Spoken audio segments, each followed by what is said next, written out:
we found that when you have an engaged team and when people feel like they have a best friend at work, they're less likely to get injured.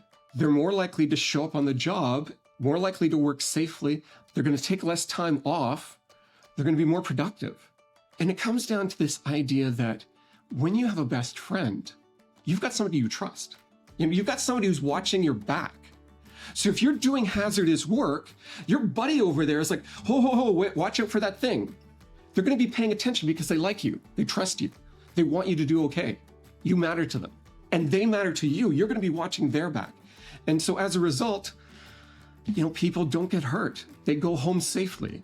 And it all comes down to this question of, I have a best friend at work. Hey there, leaders. Welcome back to the Culture Keepers podcast. I'm Kara List, your leadership coach. And here on the Culture Keepers podcast, we discuss topics that empower leaders just like you to cultivate a thriving and connected workplace culture where your people are happy and high performing. They feel connected to the work that they're doing and the mission of the organization that they're working for. And this is the goal. And today we are talking with Matthew Devine, a leadership coach based out of Toronto, Canada, about friendships at work. And I am so excited to share this awesome conversation with you. But before we get into it, I have a question for you. How effective are your one-on-one meetings? And how do you know? How do you know they're effective? Do you have a metric, a standard for measurement of how effective your meetings are? If 6 months from now, I asked you to give me kind of a report of how your meetings have gone over the last 6 months, the progress you've made, the goals you've met, the challenges you face with an individual employee, could you do that? If you're like me, chances are you couldn't, because you can barely remember the meeting you had yesterday, let alone a meeting you had 6 months ago. So how can we track this data and use it to help our people and to make sure we are connected to them and they are connected to their work? Well, ChatGPT is one awesome tool that you can use to do that. And if you're thinking, ChatGPT, AI, doesn't that make us less human? Well, I have a 7-minute demo where I'm going to use the example of one-on-ones and show you how you can use ChatGPT to track data and use it to build connection to your individual employees and connect them to the awesome work that they're doing. And it is mind-blowing. So if you are curious, if you've never used ChatGPT, if you use it all the time, either way, this demo is absolutely for you. You need to watch it. So go to www.heycarolist.com/demo or go grab that link in the show notes and you will not regret it, friends. This is a tool that you want to be using. So today on the Culture Keepers podcast, I have a guest, Matthew Devine, with me. He is an executive coach, leadership trainer based in Toronto, Canada. And prior to becoming a coach, he worked 18 years in leadership roles in human resources, change management, and training. Currently, he is supporting senior leaders and startup CEOs, helping them rediscover their voice, their direction, and their confidence. And today I have Matthew on to discuss friendships in the workplace. So let's jump into it. Hi, Matthew. Thanks so much for being on the Culture Keepers podcast. Hey, glad to be here. Thank you for inviting me to come on your show. Yeah, Matthew. So I have to tell you, you're my first international interview. I'm touched. I know. Are you honored? I was your first. I am great. Welcome to Canada. Welcome to Canada. It looks like a beautiful day outside your window in Toronto. Yeah, it's I'm right downtown Toronto. So yeah, it's a gorgeous day today. That's awesome. Well, so glad you're here. I'm so excited for my audience to get to hear more from you and your experience. And I have to admit that this whole conversation started because of LinkedIn. And this is not a LinkedIn promo. LinkedIn isn't paying us anything. But this is just to say that it is amazing when you put yourself out there and you just connect with people, you hear stories. And this podcast conversation started because Matthew shared a story with me on LinkedIn. And I was so curious. And the more he told me, the more I thought, I have to get this. I have to share this because this is just so good. And it fits what we talk about here on the Culture Keepers podcast. And so I'm going to let Matthew jump into that story. And just to frame it, he was sharing with me about this Gallup survey that was done at his former workplace about friendship in the workplace. And so I'm just going to frame it like that. And I'm going to let you dive right in, Matthew, and tell us more about it. Absolutely. I'll give some context and then we'll get into the friendship piece of it. Yeah. So Gallup is a research organization. They do studies, they do surveys, but they do a lot of work with organizations, helping them with organizational effectiveness and similar kinds of projects. And they've worked with 3.5 million people around the world in hundreds of thousands of teams, just a huge amount of work. And they started to realize through all those studies and all that work that there were patterns in engagement in the workplace. What are the things that make for an engaged team? And when you have an engaged team, how does that impact performance on the job, business metrics, sales, productivity, all the kinds of things you can think about? How does a team's engagement affect those kinds of metrics? So that's a starting point with Gallup. Mm-hmm. Now, they came up with an engagement survey that they now offer as a product to companies to purchase, where they will come in and provide this, basically an employee survey for the organization based on 12 key metrics. And this is where the friendship comes in. 12 different factors that contribute to employee engagement. And one of the factors is, I have a best friend at work. I have a best friend at work. So I'm going to I'm going to park that for a second. We'll get back to it in a moment, because I also want to talk about the company I was in at the time, because this is an important context. So I was working at Hydro One, which is the province's largest electrical utility, Canada's largest electrical utility. They basically provide electrical power, throughout the entire province, from where it's generated to where it's needed. Thousands of employees. And as you can imagine, with any utility for that matter, but any large utility, you're dealing with construction, you're dealing with working with high voltage electrical systems. So there are hazards in the workplace. There are places where people can get injured. And so as a culture, Hydro One has a very safety focused culture. And they want to make sure people are doing the work right. They want to make sure they're doing it safely. And so that's an aspect of how the company does its work. Now, they decided to engage Gallup to do their employee survey. And when you do employee surveys, the idea is to give leadership an idea of how are the employees doing? What are they feeling? What are they thinking? What are the major issues? But Gallup's opportunity with Gallup is that it gives something back to the management team that they can now action on. They can use that feedback to do something different. And so they engaged Gallup to do the survey. So we sent out the thousands of surveys. Some were delivered in paper. Some of them were done electronically, because we have field staff out in the remote areas of the province, so they don't always have access to email. So getting them paper stuff was easier. Anyway, they brought in all the results. They tabulated the results. What was fascinating is that we then married the Gallup data with the employee and organizational data. So we have metrics on safety incidents, lost time injury, absenteeism, any kind of HR metric that you can imagine. And that we are able to correlate this data together, because we know who signed the survey and who were the people who might have been injured on the job. We're able to link all that up. And this brings us to the question of, I have a best friend at work. And I love this question. I love this question because it goes in a place that you don't expect it to, in that when you read the question, you're like, okay, I have a friend at work. How does that work? I don't understand why that's important. It's important because it correlates with safety. It correlates directly with safety.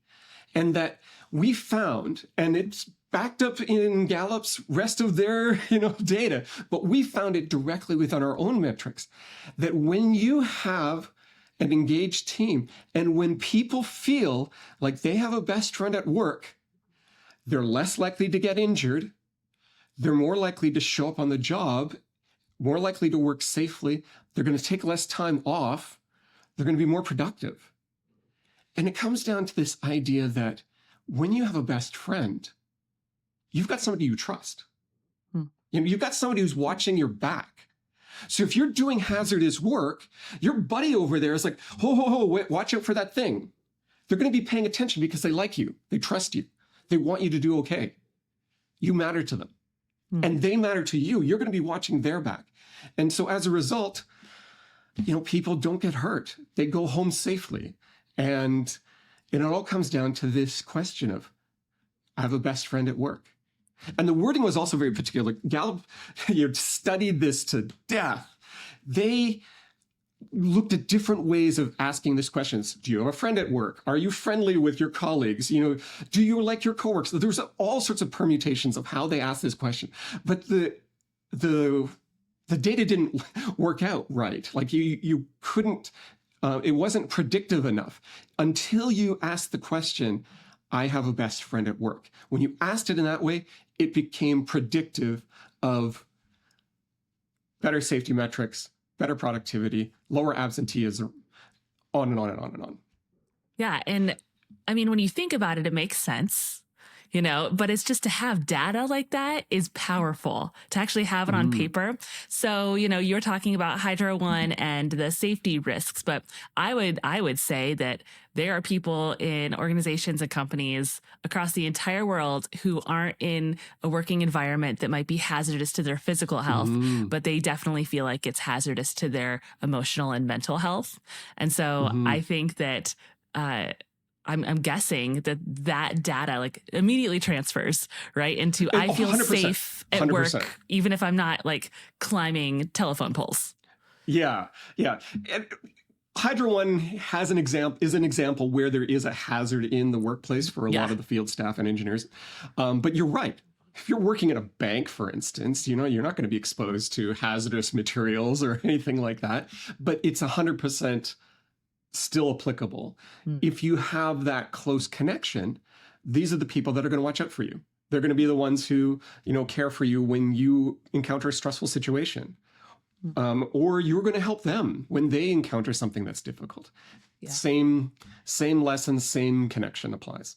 Yeah. And I have a couple work besties from my work history, people that I met on the job who became like super close to me, like really, really close. And part of the reason is because we met at a time where we were in a working environment where there was like conflict or restructure or things were hard, change was happening. And so we were new. So we connected, we like linked arms and we're like, well, we're new. So we're going to figure it out together, or we're going to stick by each other's side. And the conditions of, the turbulence really at work were what provided for our friendship to really flourish.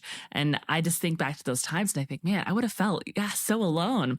And I maybe even would have quit, if I had had someone who was like, we're doing this together. We don't know what's going to happen, but we're doing this together. And now those friendships have lasted far beyond our employment in these different organizations. So like I get it to my core, and I'm sure there are lots of people listening who also do. So if we can say we know that to be true, then as leaders, so my audience are leaders, how can leaders work to create environments where this kind of friendship can happen? Because we know that friendship can't be forced. And sometimes we try to do these, like tacky, like mandatory pizza parties, like you're going to come and you're going to have fun. It's like a parent at Thanksgiving, like you're going to have fun. You're going to love this time with your extended family. So how do we as leaders really create cultures and environments where friendship can happen without it being this forced, awkward, awful thing? Yeah, I don't advocate for forced, awkward things. It's fine if you're doing events. Like there will be, employee's birthday you want to celebrate, for instance. Like, okay, everyone's going to come together and have a piece of cake. Great. But yeah, like forced fun is not fun. Not fun. And so if you're doing that, then there's opportunities to do something different. I would start with, you're right. First off, I want to say you're right about you can't force this. You can't make your employees suddenly become besties. That if that happens, great. It might not happen. But that's okay. You want to create an environment where they feel they can start connecting and getting along with each other. And it starts with just allowing informal connections. So I'll give you a contrast. So I worked at one company I worked with. It was during the pandemic and we were all online. Everyone was remote and we were all dialed in. And so the the environment we were in was meeting after meeting after meeting, but we never really had time to connect with everyone. Every meeting was work related. And so we just didn't have that organic ways of just bumping into somebody and being like, hey, like, how's your day going? Mm-hmm. Like, we didn't have those opportunities. So what my manager did at that point, and it's something I advocate myself for the teams that I run, is creating a space where people can engage in a unstructured, non-work format. She actually had a standing meeting in the calendar for Friday afternoons where we just showed up. There was no work to be discussed. It was an unstructured, and it was often left to us, the employees, to decide what were we wanting to talk about, what did we want to do. And over time, over the months that I was there for a couple of years, over the couple of years that we were there, it evolved as we had new people. We told stories about our past. We would describe ideal vacations that we might want to go on. One day we had to create like these collages that we brought in of pictures of stuff that we've done just as a way of sharing. Just as a way of connecting as people and creating a way of seeing each other as just other fellow humans and being able to laugh, being able to share stories that we weren't getting otherwise. Now, in a non-remote environment, I would encourage managers try to do the same thing. And this can look like, hey, Tuesday afternoon, let's all just go out for coffee. Let's just step away from our desks. Let's just go grab a coffee. Or maybe it's I've done things in the past where it's a beautiful sunny day, a spring day. Hey, everyone, time for ice cream. I'll treat, and just step away from the work and allow a space that people can just start to mix in a way that's not forced, in a way that you're not controlling. You're just, as a group of people, going and doing something. Maybe it's everyone just goes out for lunch together, maybe in the cafeteria. But allowing these unstructured moments, and even in meetings, like your one-on-one meetings, your team meetings, not that it should, be friendly and funny and all the time, because you have work to do. You've got a work program to do. But at the same time, allow openness for there to be other things. You as the manager can come in with a story and be like, oh my God, on the way to work, I saw this crazy thing on the street and it was this, and this, and then these things happen. Like crazy, right? And just allow sort of moments of levity and unstructured things so that people aren't coming in thinking, okay, it's always going to be work and we got to be on all the time. That there's opportunities and that you as a manager are doing this deliberately. You're creating space for these more relaxed, unstructured moments to happen. Those are the kinds of things that you can do to start helping create that. Even when it comes to assigning work, thinking about, okay, how do I partner these people together to work on projects? How do I pair them up? Maybe I look at pairing different people up and seeing how different people work together. But to give those people an opportunity to talk to one another if they haven't had an opportunity to do so. So those are the kinds of things that I would recommend. I think that's great. And I think you hit it with, we can't show empathy. We should try, but it's easier to show empathy in a workplace environment when we can connect to people personally, right? When they tell a story and you think like, I resonate with that story. Like, oh, we maybe are more alike than I realized. And so even if it's like, close friendship takes time. It takes, this trust equity that we talked about that is built, that is earned over time. But those little connections are the way you do it. And I think that's an encouragement to leaders is if you focus just like that 1%, like atomic habits, James Clear talks about just improving the 1%, like what's the 1% growth in opportunity for these unstructured conversations to happen if they're not naturally happening in your workplace? And over time, like you said, even the boss coming in and modeling, right? Like telling a story for the sake of sharing their life and saying like, that's okay to do here. I'm not forcing you to, but I'm willing to lead by saying, I'm going to share something personal from my drive to work this morning. Then it's those little like micro connections that over time help us to see each other as being on the same team instead of working apart from each other. And I just think that is a natural tendency in the workplace cultures we have today it takes a lot of work for us to believe that we are on the same team, but it just takes one moment for us to be convinced that we're not, like one moment. And it's like, oh, we're in competition, or I don't see eye to eye. And it just one moment things can change. So I think it's just that it could be 3 steps forward, 1 step back, 3 steps forward, 1 step back. But that continued pursuit of saying, I'm going to care for the culture by just allowing space and modeling this organic time for people to just connect as humans. And I think you said that so well. So as leaders, we struggle because there is a healthy separation, right? There is this healthy separation between friendship laterally, right? Like this colleague friendship and this downward friendship, like this idea of how do I be friends with my employees, that aren't like necessarily my equal colleagues.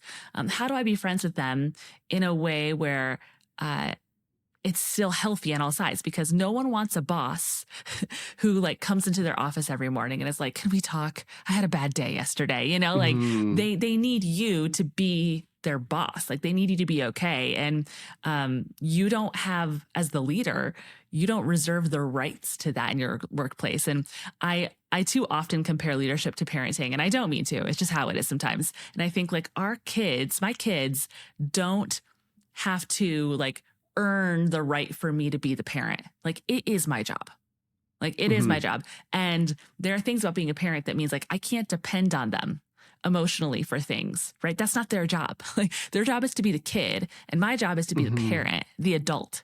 So again, we're not saying that we're a workplace family. We're not saying that our employees are our children. Not saying that. But how do we build relationship while still keeping those healthy professional boundaries? Yeah, I think that's a critical question. I see it in 2 ways. There is the idea of being friendly, and then there's the idea of being friends. As leaders, we can be friendly with our team. We can have respectful conversations. We can joke with them. We can, share stories with each other. That's fine. We can have those kinds of friendly interactions with our employees. But to your point, and I agree with the idea, we're not their parents. That's a very different role. At the same time, we have a responsibility as leaders to provide structure, because we have, as leaders, we're at a different level. We can see more of what's coming. We can see what's possible. What are the real risks, and what are the resources that we can use to overcome things? Whereas an employee doesn't see that. And as a result, an employee is in a position where it's more uncertain as to what the future is. And when things come up and, stress happens, they don't see what we see. And our responsibility as leaders is to provide that clarity, to provide that stability, to say, it's okay. Yeah, I hear you. You're in a place of stress. It's okay. We're going to be fine. To bring that kind of stability, calmness, gravitas to the moments. Unfortunately, that means that we cannot seek our employees out to be the emotional support for us. As a friend, you're sharing that emotional support where they are telling you their fears and being vulnerable, and you're telling them your fears and you're being vulnerable. That kind of exchange can't happen because it undermines that trust in you as the leader to have things under control. And it doesn't mean you're serious all the time. You can be friendly. You can have those fun interactions and have that. But when push comes to shove, you're going to be the emotional, strong person in that dynamic. Now, as a leader, you need to find that elsewhere. Right. You need to, make friends with your peer managers. You need to, have friends outside of work. If you need a therapist, you need a coach, engage those people, build your network of support so that you can show up in the workplace with that emotional strength so that you don't have to rely on your employees for that. Yeah. So it creates this place where you can be friendly, but having a true friendship is not going to happen. Now, I want to put a caveat, a little star on the side of this, in that over time, and I've had the opportunity, I worked at Hydro One for many years. Over time, you do build up, close connections with colleagues. If you've worked for them for years and years and years, and you've gone to their house, you've seen their kids, you've played with their dog, they've met your spouse, over time, a friendship does develop. There's more to it than that, but there's always that respect of being like, okay, this person's still the boss. I'm still the employee, but we can share a deeper connection, even though we're not truly friends. Yeah. Does that make sense? I think it frames it well. I think about you can genuinely enjoy people while still being discerning about what you tell them. And I think we maybe overthink it in the workplace because we do this all the time in the real world, right? Outside of work, we enjoy the company of friends, but there are those certain friends who you're like, ooh, I'm not telling them anything, that I am. And maybe over time that changes. But again, that's because there's this organic, step-by-step connection building that's happening that brings you to a point where you feel like you can trust people. So I think the discernment is the key point of saying, I want to enjoy my employees, as people without having to need them, them for me. Here's a challenge that I know a lot of leaders get into when they're first promoted, is that they've got friends already. They've got their buddies, they got their mates, they've got their close friends, and then they get promoted to be the boss. And now they have to deal with the situation of how do they navigate a friendship that was well established, but now you have to have that emotional separation. That is a real difficult thing for a lot of new leaders, especially once you've been promoted and you're promoting up, then it's a little bit different. But that first step is really difficult.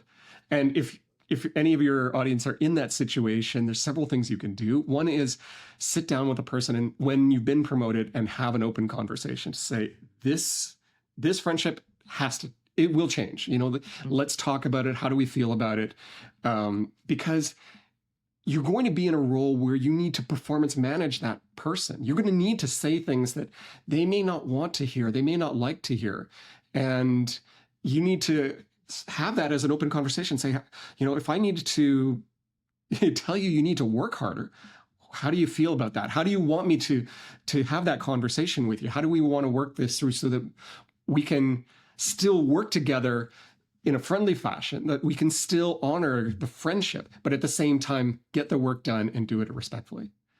But the other piece to that is that you have to make that change, because otherwise everyone else on the team is going to be looking at the two of you and saying, wait a minute, they have too close of a relationship. That friend has too much access to the boss.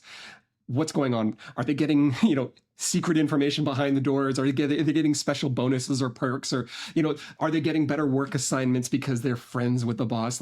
Those are the kinds of things you want to avoid, because that can undermine engagement on the team, undermine your trust with everybody else. So it's a relationship that has to change, and you just have to face it straight on. Yeah, I think that's really great. I think just that initial transparency with that person, right, is, like you said, is just so good. I think that's so helpful for them and for the rest of the team. So an argument can be made, and I think we kind of hit on this about, if you're too close to the person, right? If you're as a leader, if you're too close to your employees, then when conflict comes, when you were saying, when you have to address a performance, it makes it hard, right? And sometimes impossible. And that's why we're getting away from the language in the workplace. We're just a family, right? Because you don't fire your brother, but you have to fire employees, and so just kind of moving away from that language. And so how would you recommend continuing to build relationships well so that we have the relational foundation to be able to handle conflict well and give feedback? Because nothing is worse than a boss that you feel like doesn't know you or doesn't care for you, giving you feedback and critique, right? Even though as employees, we should just take, this is a workplace relationship, but still it's hard, right? But when we know someone cares for us, then we know that the feedback they're giving us and the help in conflict is for our good. Like it's to help us grow. It's to help us see what we can't see. So how do we invest in those relationships, like specifically, like how can we do that? So when those conflict moments come, we still have that relational equity to be able to speak into it and know, for them to know that we care for them with still that discernment in mind. I kind of got there the long way around. Yeah, no, I got it. I think it's important because when we look at something like performance management, we can't see it as being, we're doing work and now you get feedback, and then it's like, okay, now you've, like you're providing it all at once. And that's where you have things break down, where people feel like, oh my God, I didn't realize things were going, and there's lack of trust and they don't hear what you have to say. To make that effective, providing feedback has to be done all the time. And it has to be supportive. It's not always, here are the things you're doing badly. Here are the things you made mistakes on. It's a, wow, that was a great job. In fact, I like these specific things. It's providing support, providing that kind of input over time. And what that does is it creates a sense of trust. The employee will then see you as being somebody who is engaged with them because they are getting, recognition for things they are doing well. They're getting encouragement.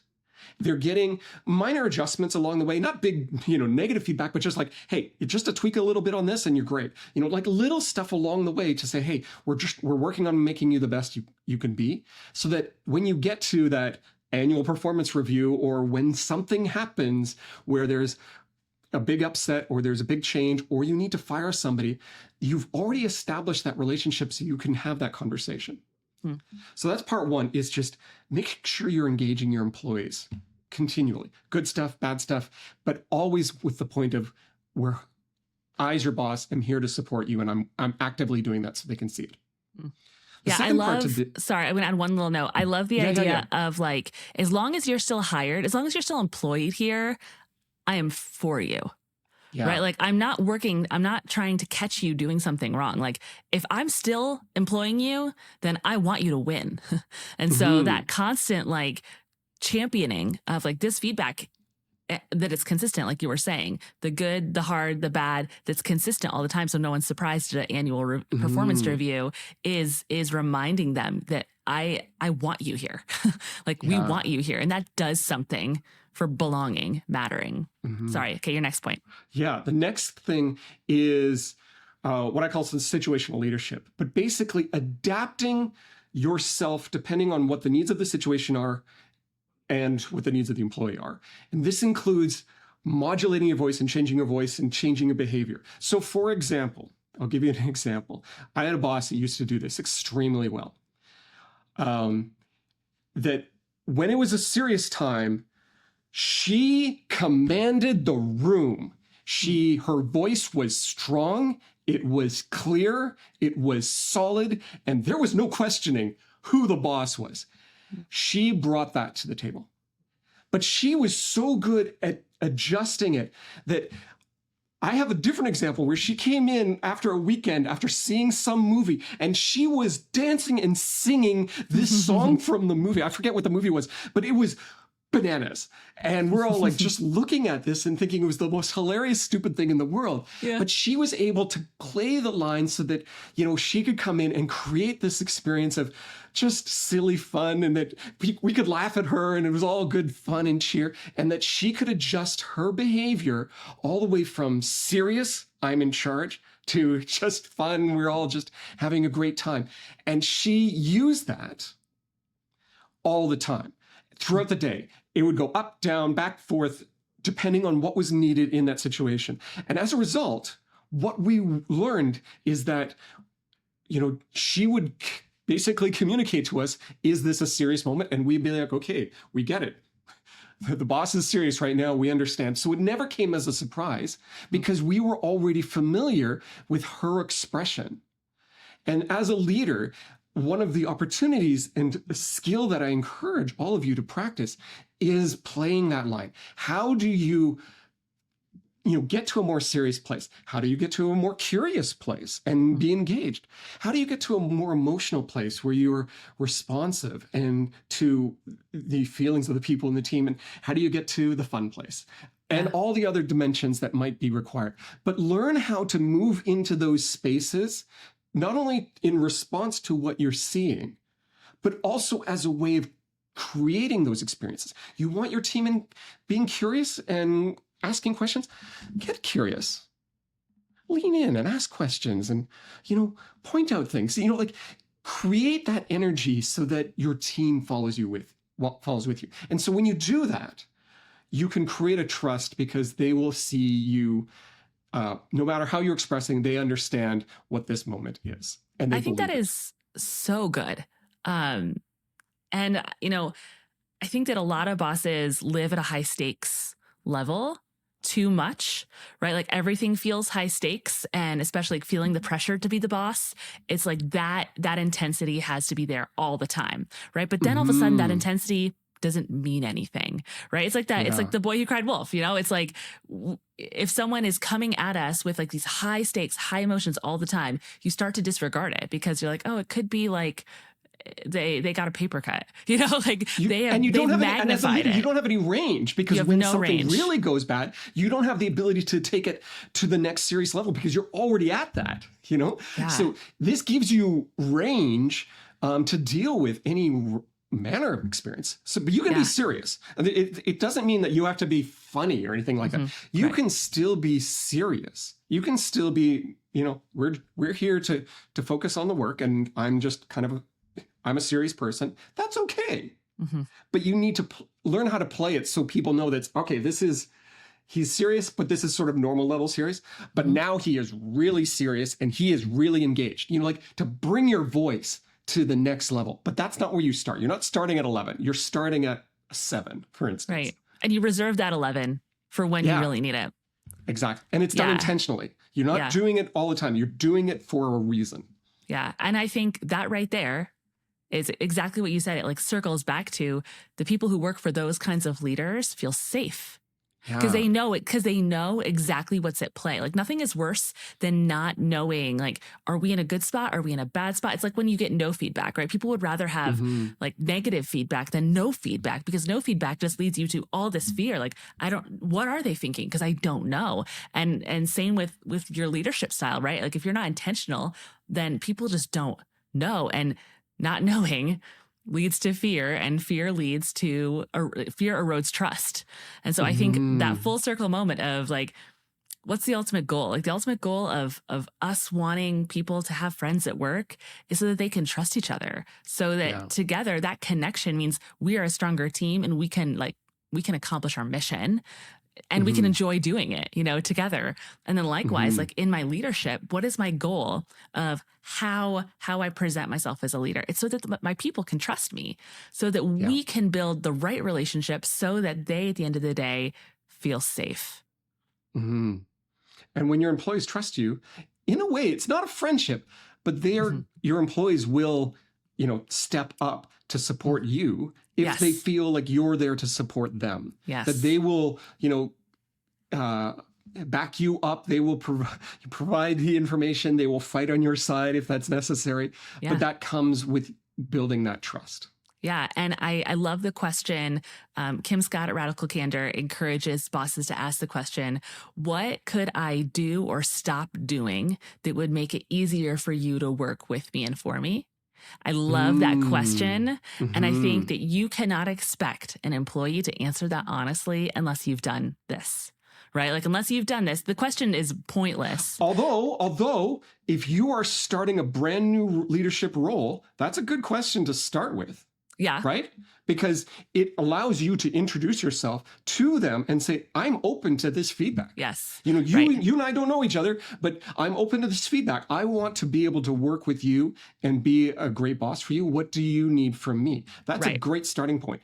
And to your point, it's also something that you can ask when you've built that trust and when you realize, how do we take this to the next level? How do we get this working even better than it already is? Yeah. And I think that what should I stop doing? Yeah. Like what am I doing that I should stop doing? That's the one that, like, if you really want to build trust and you're willing to ask that question, then you have to be willing to receive the answer.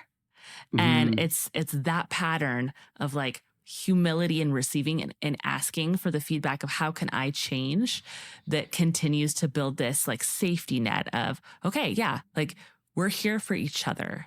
And whenever I've been in situations where I feel like there's been a riff, like, like this break and like, I don't feel like I'm safe here anymore. It's because we've stopped being able to successfully give that hard feedback. And so creating that environment is so good. So friendship at work matters. That's what we're saying, Absolutely. right? Absolutely. Yeah, absolutely. Friendships matter. And creating an environment where people can start building those friendships will pay off in the long run, both for the individuals, but also for the organization. Yeah. And I want to say real quick that this is a little bit of a hot take because for Matthew and I, this feels like kind of like common sense. Like, of course, you'd have friendships in the workplace, but as we all know, there are plenty of workplaces where it's like we clock in and we clock out. We didn't come here to make friends. We came here to get a paycheck.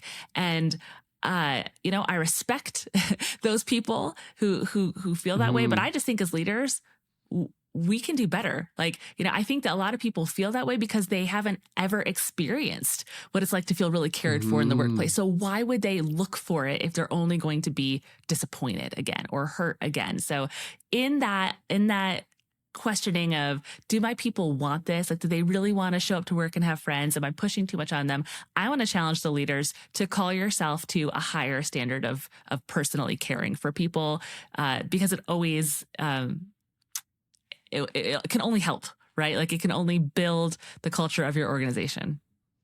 Yeah. Yeah. And to get back to our earlier point, we're not forcing anyone to become friends. Totally. That can only happen organically. As leaders, it's about creating an environment where people feel they can connect, people feel they can find commonality. And from there, they start building their friendships. Yeah. And now me and Matthew are friends. Yeah. Here we are. And who knew? Like, all I did was just comment and be like, hey, there's this interesting story that I have. You shared a story that resonated with me, right? And I wanted to know more. And I just share your stories, right? Like someone will resonate with it. So Matthew, how can people learn more about you or connect with you if they want to learn more? Yeah. Best place to get in touch with me is simply on LinkedIn.